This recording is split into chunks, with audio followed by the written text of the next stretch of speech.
Sen Qamət Süleymanov namaz qılmayanı kafir görənləri təkfirçi deyir. Nə dərəcədə doğrudur? Yox. Mən sadəcə deyirəm, təkfirçilər əsasən bu məsələni qaldırıblar. Yoxsa bizim şeyxlərdən elələr var ki, namaz qılmayan kafir görür.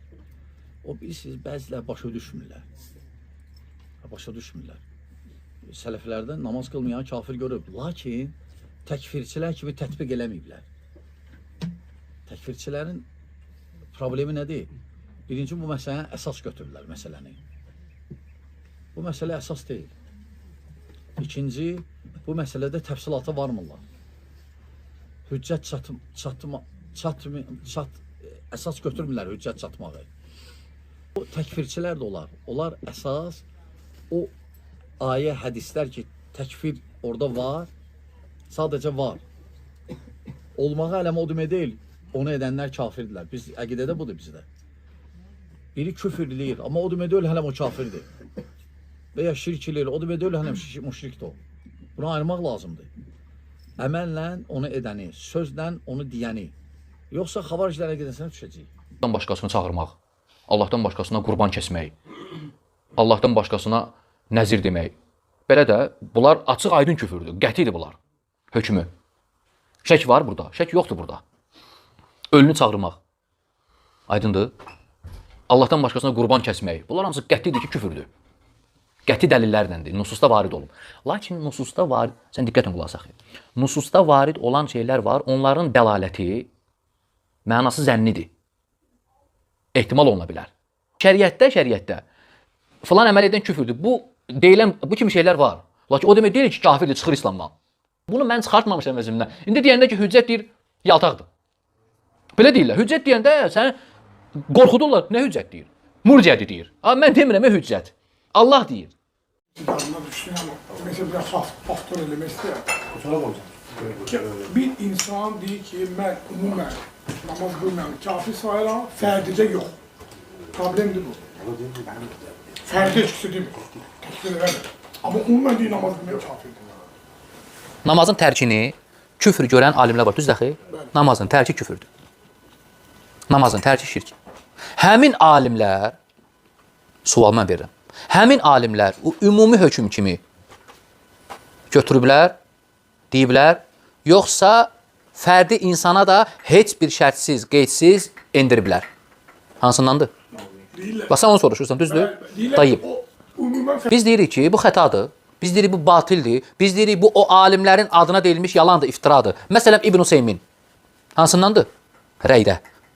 Tərcih etdiyi görüş. Namaz qılmayan kafirdir deyir. Namazın tərki küfürlü şirkdir.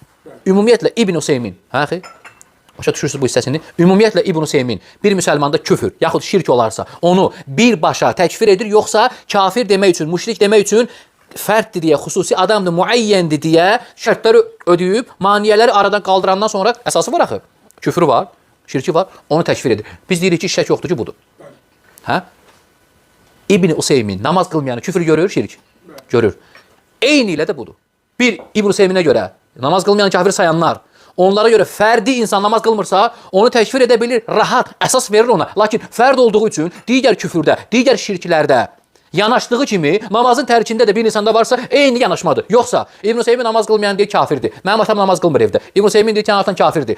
Atan filan, bütün əhkamlar, bunlar hamısı batildir bu. Bu sual bəlkə hamımıza maraqlıdır.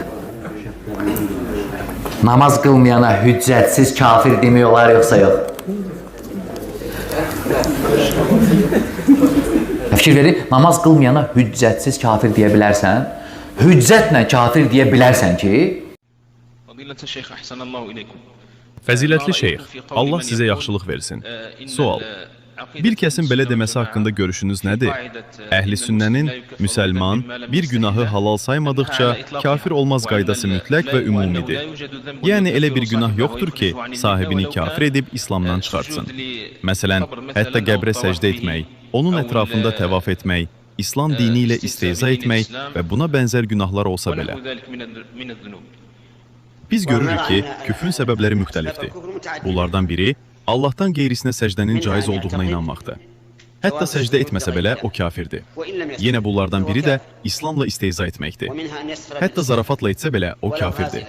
Buna Quran dəlalət edir. Əgər onlardan soruşsan, deyəcəklər, biz sadəcə boş-boş söhbət edir və zarafatlaşırdıq. De, siz Allah, onun ayələri və Rəsulu ilə mi istehza edirdiniz?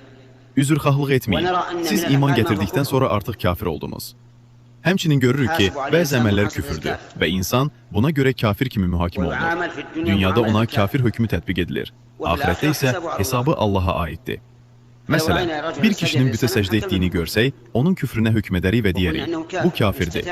Tövbəyə çağırırlar. Tövbə etsə yaxşı, əks halda öldürürlər.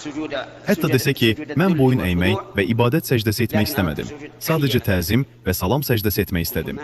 Biz deyərik, bu bizi maraqlandırmır. Çünki Peyğəmbər sallallahu aleyhi və səlləm buyurmuşdu, əgər bir kəsin başqa bir kəsə səcdə etməsini əmr edəcək olsaydım, qadına ərinə səcdə etməsini əmr edərdim. Həmçinin bəzi əməllər var ki, onları tərk etmək küfürdür. Məsələn, namaz. Namazı tərk edən şəxsin küfrünə müəyyən şəxs olaraq hökm veririk. Biz sadəcə kim namazı tərk edərsə kafirdir demirik. Bunu ümumi şəkildə deyirik. Lakin eyni zamanda namaz qılmayan müəyyən bir şəxsi gördükdə də onun küfrünə və qanının halal olmasına hökm veririk. Yalnız tövbə edib Allaha dönərsə istisna. Əsas məsələ budur ki, qeyd olunan bu qayda mütləq şəkildə başa düşülməməlidir. Çünki əgər desək ki, halal saymadan başqa heç bir şey küfür deyil, onda əməli küfür deyə bir şey qalmaz. Digər tərəfdən, halal saymağın özü də küfürdür.